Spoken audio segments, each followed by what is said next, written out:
AI आपके लिए एक ब्लेसिंग है या एक बहुत बड़ा चैलेंज है? मेरे पास इतना डेटा है कि manually it is impossible to analyse our data. Dehradun has played very important role in growth of Survey of India after independence. Even satellite launch करना हो इसरो को तो भी उसका ट्रू नॉर्थ कि मीन्स कौन सी डायरेक्शन में ट्रू नॉर्थ है, that will also be decided by Survey of India.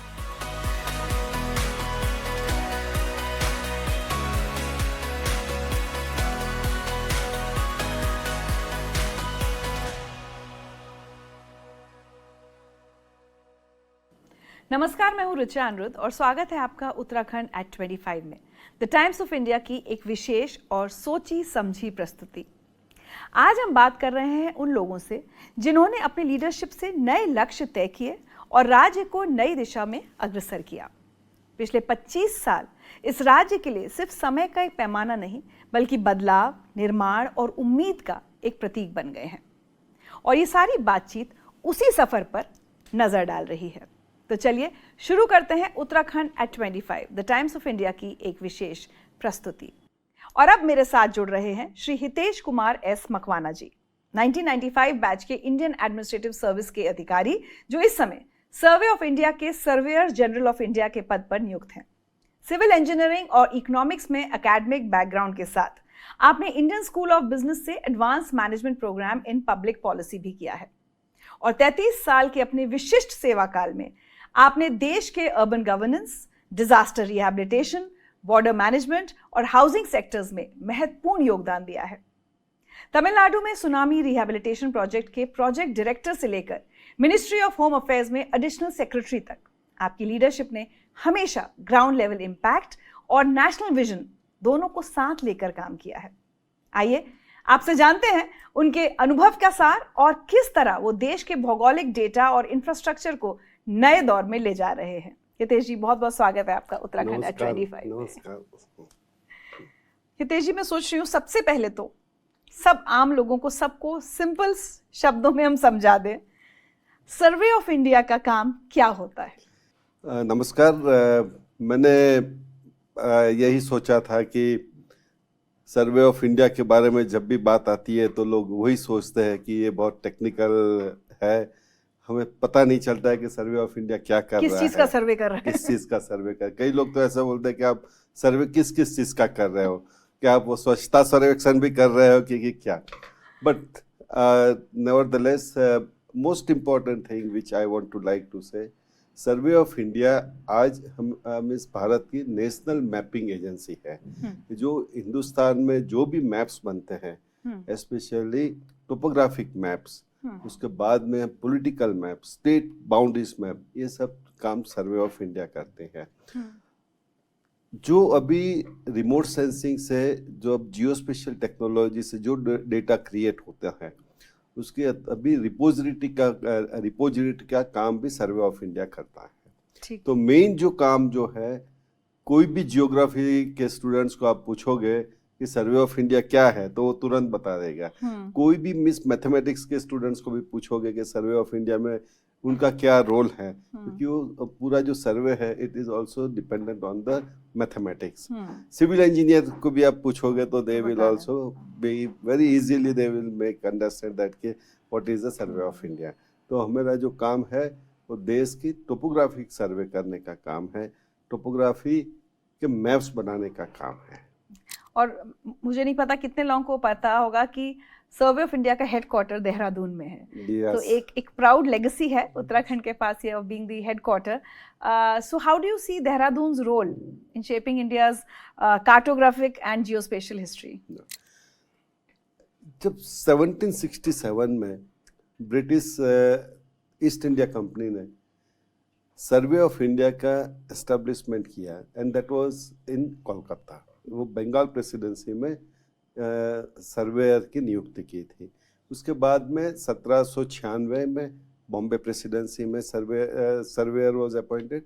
उसके बाद में 1810 में मद्रास प्रेसिडेंसी में सर्वेयर के अपॉइंटमेंट किया गया था। वो टाइम पे जो मेन फंक्शन था कि ईस्ट इंडिया कंपनी कितना ज़्यादा लैंड रेवेन्यू कलेक्ट कर सके, तो उसके लिए वो सर्वे कराना चाहते थे। That's why surveyor's were appointed. और सर्वेयर जनरल ऑफ इंडिया की पोस्ट 1823 में क्रिएट हुई और तब से उसका हेडक्वार्टर 1823 से 1940 तक कोलकाता था। अच्छा।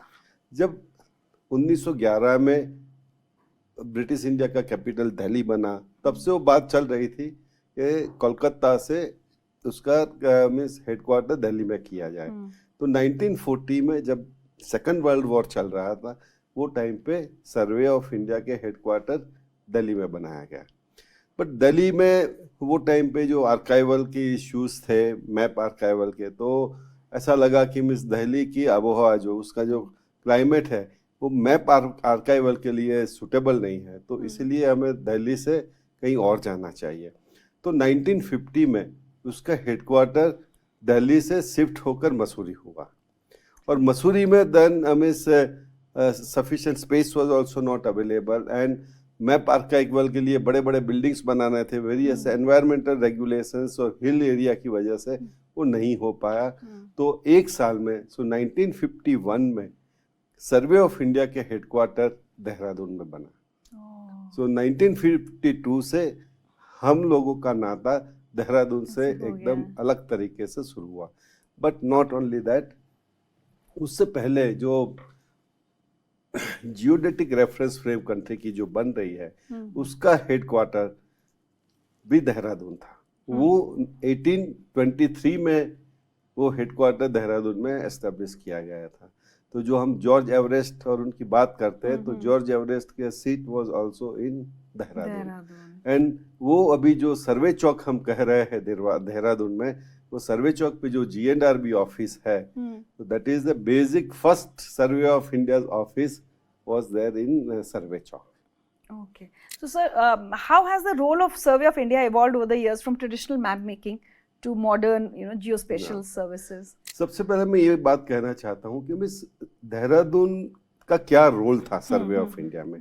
एज मैंने बताया कि सबसे पहले जो हमारी नेशनल जियोडेटिक रेफरेंस की जो ब्रांच थी, उसका हेडक्वार्टर देहरादून में 1823 में बना गया है। उसी तरह से जो नॉर्थ इंडिया में मैपिंग प्रिंटिंग जो होता था, उसका भी हेडक्वार्टर देहरादून में था।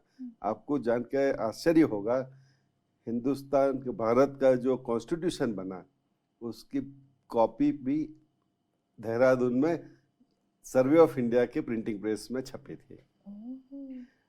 तो सर्वे ऑफ इंडिया का मीन्स जो गाथा हमारी चली देहरादून के साथ, क्योंकि देहरादून का climate was more suitable for the archival of our maps. Map जो बनते थे उसको अच्छी तरह से यहाँ पर प्रिजर्व कर सकते थे, क्योंकि यहाँ की जो क्लाइमेट है, कुछ स्पेशल पेपर पे बनते होंगे। हाँ, that is means varieties of, there are different kind के मीन्स मैप्स के लिए अलग अलग किस्म के मीन्स पेपर होते हैं। बट द पॉइंट आपको भी पता होगा, जब कोई भी आपका पेपर है बाहर जब रहता है तो मीन्स उसका ऑक्सीडेशन होता है, कलर चेंज होता है। बट ये जो एक यहाँ आप प्रिजर्व करते हो, तो उसमें देयर इज मीन्स देहरादून का क्लाइमेट उसको इतना जल्दी से डिटोरेट नहीं होने देता है।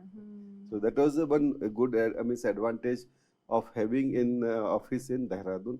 दूसरा वो था कि देहरादून में पहले भी थोड़ा एजुकेशनल इंस्टीट्यूशन थे, तो जो हमें टर्सरी लेवल की स्कीम और सेकेंडरी लेवल की स्किल्स जो चाहिए थी वो हमें यहाँ पर मिल पाई थी। आपको हमें पता होगा कि देहरादून से दूर 70 किलोमीटर्स पे रुड़की में इंजीनियरिंग कॉलेज थी, तो that has also supported growth of Survey of India.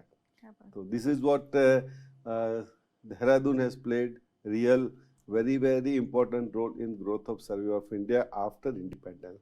Plus यहाँ जो हमें इंफ्रास्ट्रक्चर चाहिए था, रोड है, इलेक्ट्रिसिटी है, वाटर सप्लाई है, ये सब यहाँ पर गवर्नमेंट ने भी हमें बहुत सपोर्ट किया और अच्छी तरह से we could also grow year. एक टाइम ऐसा था कि सर्वे ऑफ इंडिया के more than 3,000 employees were living in Dehradun. Oh. So that time, Survey of India was one of the employment generation in generator in Dehradun. So as we were talking कि अभी जो evolution हुआ है आज की services, आज सर्वे of India सिर्फ map making नहीं कर रहा है और बहुत कुछ कर रहा है, वो थोड़ा बताइए क्या क्या काम। सबसे पहले क्या है कि पहले हम ट्रेडिशनल मेथड से, ट्रेडिशनल टेक्नोलॉजी से सर्वे करते थे। जैसे हम यूज़ करते थियोडोलाइट यूज़ करते थे, कंपास यूज़ करते थे, हम लोग चेन यूज़ करते थे, वो यूज़ करके मैप्स बना चाहते थे। वो टाइम पे आपको भारतवर्ष का मैप बनाते बनाते हमको 70-80 ईयर्स लगे थे, क्योंकि हम जो वो टाइम पे जो अच्छी टेक्नोलॉजी थी वो यूज़ करते थे। बट अभी जो मॉडर्न टेक्नोलॉजी आई है आफ्टर स्पेस टेक्नोलॉजी और जियोस्पेशियल टेक्नोलॉजी, जब जीआईएस सिस्टम आया तो हमने पूरे हिंदुस्तान में 2500 ग्राउंड कंट्रोल पॉइंट्स बनाए। एंड उससे क्या हुआ कि जो पहले हमें 50 साल 60 साल होते थे मैप बनाने में, अब that time reduce to 30 years है। और अभी जो लेटेस्ट जो टेक्नोलॉजी आई है कि उसमें आपका रिमोट सेंसिंग है, जियोस्पेशियल है, CORS नेटवर्क जो है, कैमरा जो ऑब्लिक कैमरा, लाइडार कैमरा है, हम अब मैप बनाना हो पूरे भारतवर्ष का तो 10 साल के अंदर लार्ज स्केल मैप बना सकते हैं। लार्ज स्केल मैप मतलब पहले जो हम बनाते थे 1:250,000 स्केल के, आप 1 सेंटीमीटर ड्रॉ करो तो ग्राउंड पे वो हो जाएगा 250,000 सेंटीमीटर। तो 1 सेंटीमीटर आप ड्रॉ करोगे तो उसका मतलब ये हुआ कि ग्राउंड पे वो 25 किलोमीटर हो। अब हम ऐसा ये मिस करने जा रहा है कि 1:2000 स्केल के मैप, तो 1 सेंटीमीटर यहाँ पर आप ड्रॉ करो तो ग्राउंड पे miss it will B only 0.2 kilometre. तो वो इस टाइप के मैप अब हम बनाने जा रहे हैं। और गवर्नमेंट ने ये बजट में नेशनल जियोस्पेशियल मिशन भी अनाउंस कर दिया है, तो हम उसको सैंक्शन पे उसके फंड का प्रपोजल भी गवर्नमेंट में गया है। अब सर उत्तराखंड जैसा स्टेट जो कि डिजास्टर्स कितना कॉमन है, तो डिजास्टर रिलीफ की अगर हम बात करें या अर्बन प्लानिंग की बात करें, सर्वे ऑफ इंडिया की कोई भूमिका रहती है इसमें फॉर स्टेट्स लाइक उत्तराखंड? अब पहले भी कुछ भी प्लान करना हो, कुछ भी करना हो, तो सबसे पहले लोग मांगेंगे मैप लाइए। अब बॉर्डर एरिया पे भी जाओगे तो कुछ भी करना हो तो सबसे पूछेंगे कि मैप लाइए। सर्वे ऑफ इंडिया से टोपोग्राफिक मैप लाना पड़ेगा, क्योंकि that is the only authentic map of our country.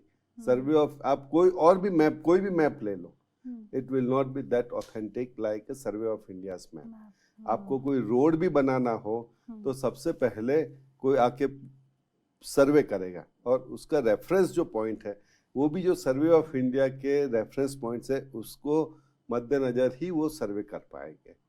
मैं आपको एक बहुत मज़ेदार चीज़ बताता हूँ। इवन सैटेलाइट लॉन्च करना हो इसरो को तो भी उसका ट्रू नॉर्थ, कि मीन्स कौन सी डायरेक्शन में ट्रू नॉर्थ है, that will also be decided by Survey of India. हाँ, तो ये even ISRO will also come to Survey of India, please come and show us what is the true north for launching satellite. क्या बात है, हम लोग को कई बार कितने इंपॉर्टेंट ऑर्गेनाइजेशंस के बारे में उतनी नॉलेज नहीं होती, उतना पता नहीं होता, क्योंकि हम भी पहले बाहर नहीं ज़्यादा निकलते थे। हम भी ज़्यादा वो उसको एक थोड़ा एक कंजर्वेटिव ऑर्गेनाइजेशन था, तो लोगों से इतना मिलना जुलना हम लोगों का नहीं था। स्टेट गवर्नमेंट के साथ इतना हम जोरों से जाके प्रोएक्टिवली जाके बात नहीं करते थे। बट अभी government has understood the importance of survey of India and this geospatial technology. तो अभी एक नया मीन्स पैराडाइम शिफ्ट हुआ है कि सर्वे ऑफ इंडिया जो पहले इनवर्ड लुकिंग था, कंजर्वेटिव था, तो हम अभी बाहर जाके स्टेट्स की मिनिस्ट्रीज को, उनकी एजेंसी के साथ हम कोलैबोरेशन अब कर रहे हैं। क्या बात। हमारा उत्तराखंड गवर्नमेंट के साथ भी लार्ज स्केल मैपिंग के लिए MOU साइन हुआ मैं है। वही आपसे पूछने वाली थी कि क्या कोई प्रोजेक्ट स्पेसिफिकली उत्तराखंड के लिए चल रहे हैं क्या, लाइक चार धाम कॉरिडोर या कुछ और? सबसे पहले मैं ये आपको बताना चाहूँगा कि Survey of India was the first organization which created tracking map for this our चार धाम, ओके। केदारनाथ, बद्रीनाथ, गंगोत्री, यमुनोत्री के जो ट्रैकिंग मैप थे, that was also created by Survey of India in early 50s।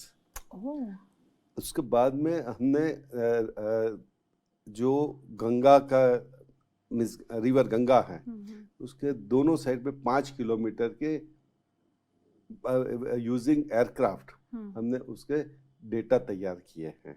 That was basically for purpose was that National Hydrology Project था। National Hydrology Project में they wanted to create a flood modelling, जो disaster जो means flood आते हैं तो flood का एक modelling करना चाहते थे मींस गवर्नमेंट ऑफ इंडिया। तो वो टाइम पे नेशनल हाइड्रोलॉजी प्रोजेक्ट में सर्वे ऑफ इंडिया को उसके डेटा क्रिएट करने का काम सौंपा गया था, जो हमने तैयार करके मिनिस्ट्री ऑफ वाटर रिसोर्सेज जो जल शक्ति मंत्रालय है उनको हमने दे दिया।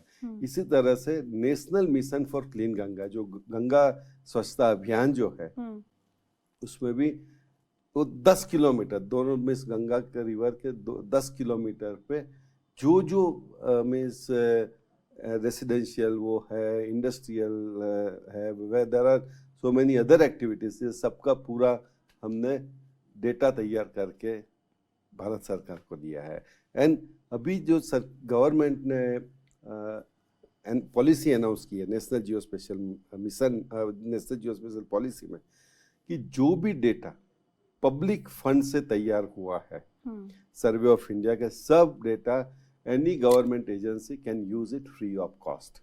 तो स्टेट गवर्नमेंट को भी हम ये डेटा फ्री ऑफ कॉस्ट देते हैं। हमारे जितने भी मैप्स है स्टेट गवर्नमेंट की एजेंसीज, रिसर्च यूनिवर्सिटीज, सबको फ्री ऑफ कॉस्ट देते हैं।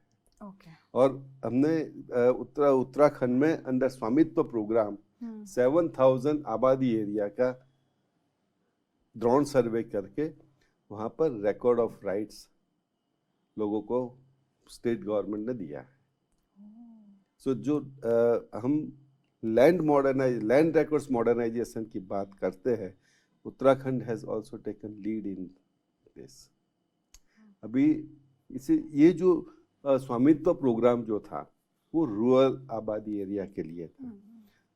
रिसेंटली भारत सरकार ने एक नक्शा प्रोजेक्ट शुरू किया है, जो स्वामित्व प्रोजेक्ट रूरल एरिया के लिए था, ये नक्शा प्रोजेक्ट अर्बन एरिया के लिए। अच्छा।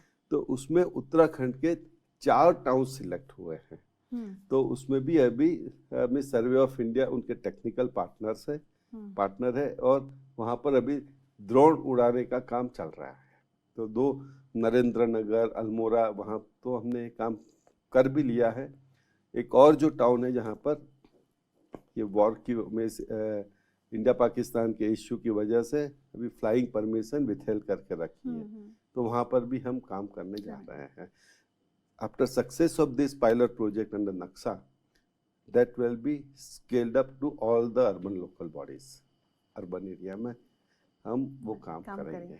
सर, लेकिन Dehradun, as we said, being home of Survey of India, so how are you working to build local capacity in the field of geospatial जैसे अभी हमने बताया कि जो नक्शा प्रोजेक्ट है, तो नक्शा प्रोजेक्ट में भी हम स्टेट गवर्नमेंट के एम्प्लॉइज को ट्रेनिंग का प्रावधान है। अच्छा। दूसरी सबसे अच्छी बात वो है कि देहरादून में Indian institute of remote sensing, department of space का एक इंस्टीट्यूशन है। They are also running various training program on geospatial technology. तो मिस देहरादून के भी कई स्टूडेंट्स, कई मिस youth, they have also got trained in that institution.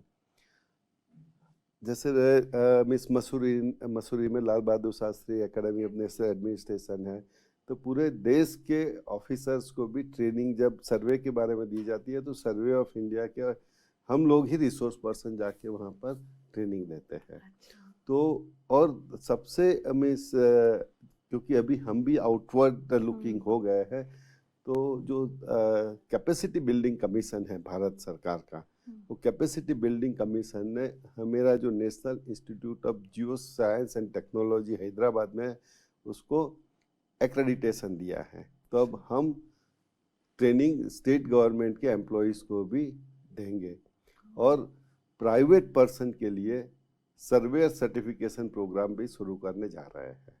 तो that also government has approved है। तो like that Uttarakhand will also get benefited.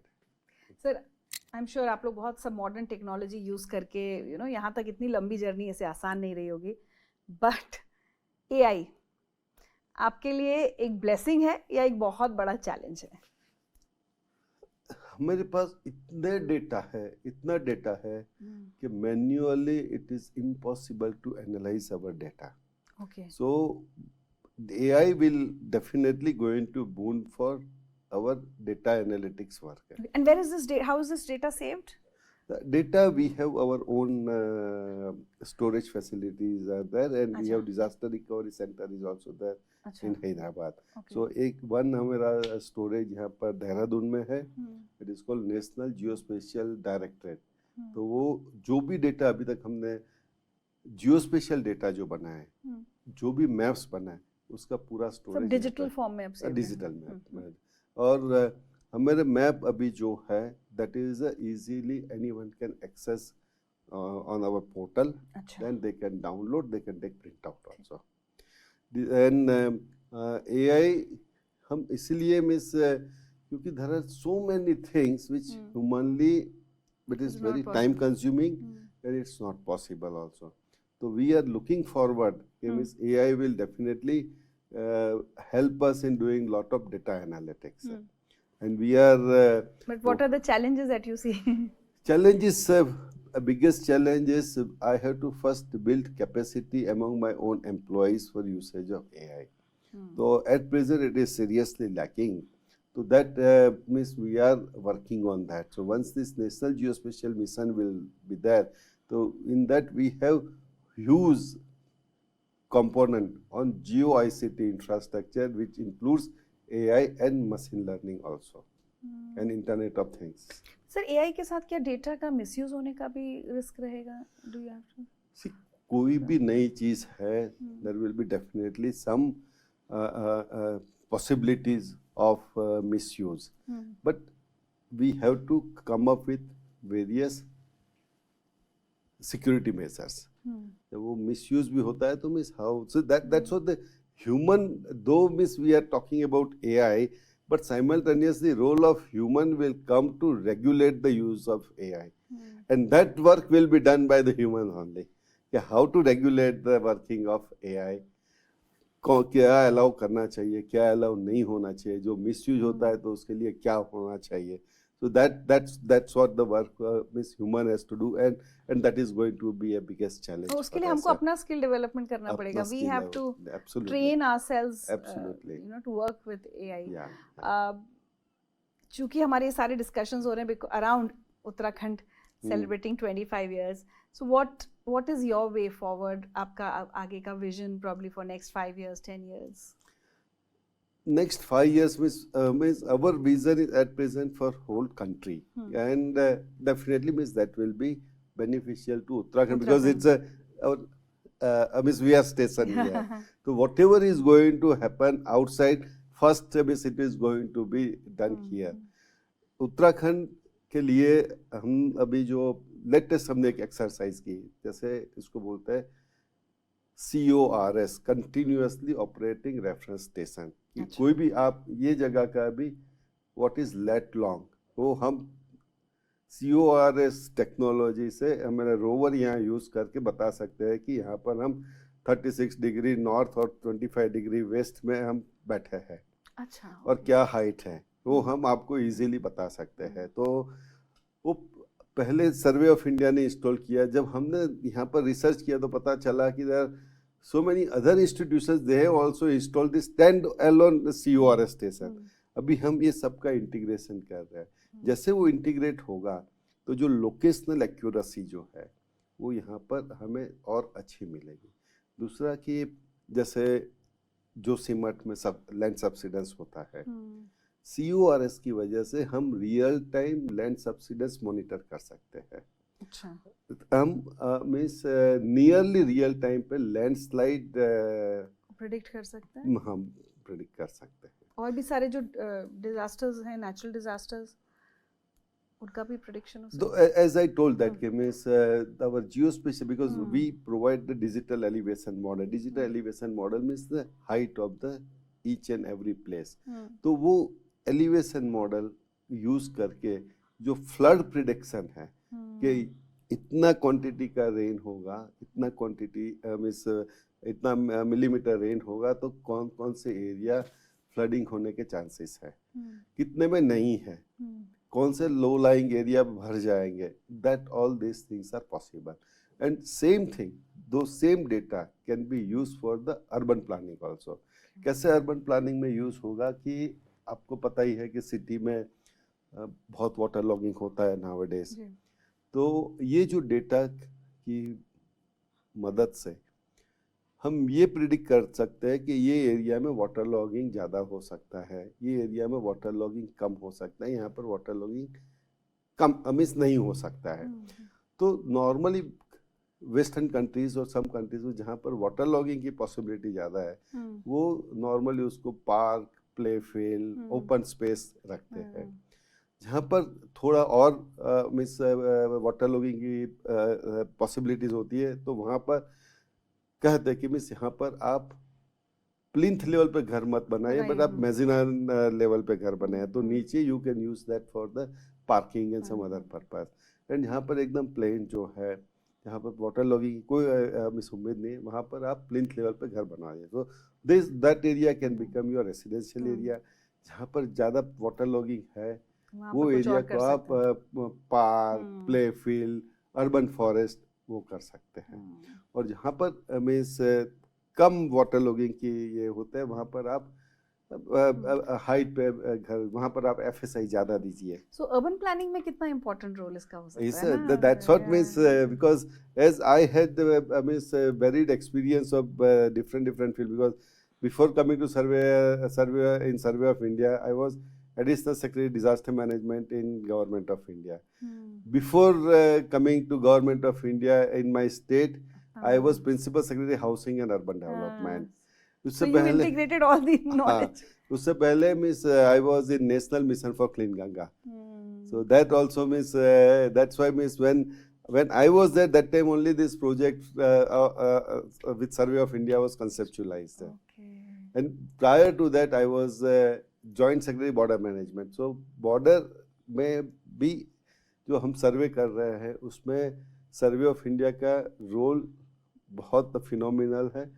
हम टेक्निकल पार्टनर, दो बॉर्डर जो है इंटरनेशनल और बॉर्डर, वो मिनिस्ट्री ऑफ एक्सटर्नल अफेयर्स का काम है as per allocation of business rule, पर उनके जो टेक्निकल पार्टनर हैं जो हम हैं, तो जैसे कोई भी मैप अपना इंडिया और पाकिस्तान, इंडिया और बांग्लादेश, जब हम चाइना उसको जब आप साइन करते हैं, तो सबसे ऊपर जो है Indian ambassador and his counterpart will sign, उसके जो तुरंत नीचे जो साइन होगी, तो बोथ द कंट्री के जो सर्वे जनरल होंगे दे विल साइन। तो जो प्लेनिपोटेंशियरी लेवल पे जब साइन होती है, उससे पहले survey general of both the countries they will sign it, and then only means it will be the authentic international boundary. Interesting, आज बहुत सारी नई चीज़ें पता चली सर आपकी वजह से। So if I ask you to address the youth of Uttarakhand especially, you know, कि अब अपने आप को टेक्नोलॉजिकली कितना इक्विप करना चाहिए, you know, क्या करना चाहिए उन्हें आगे, how do you see the youth of Uttarakhand moving forward? तो आप क्या मैसेज देना चाहेंगे? As far as concerns to the youth of Uttarakhand, sky is the limit. There is a tremendous opportunities in this geospatial field. And Survey of India is headquartered being in Dehradun. You have ample opportunities to build your capacity in this particular sector. It is a quite emerging field है, उसमें बहुत सारे नए means like software में कितने means India has moved ahead, similarly so many other things में जो India move ahead हुआ है, तो इसी तरह से जियो स्पेशियल सेक्टर में India is going to be global leader, ऐसा हमारे प्रधानमंत्री का भी मीन्स ड्रीम है, सपना है, और ये पॉसिबल है जबकि यूथ भी ये पर्टिकुलर फील्ड में इंटरेस्ट लेके उनकी कैपेसिटी बढ़ा के नेशन बिल्डिंग में सपोर्ट कर रहे हैं।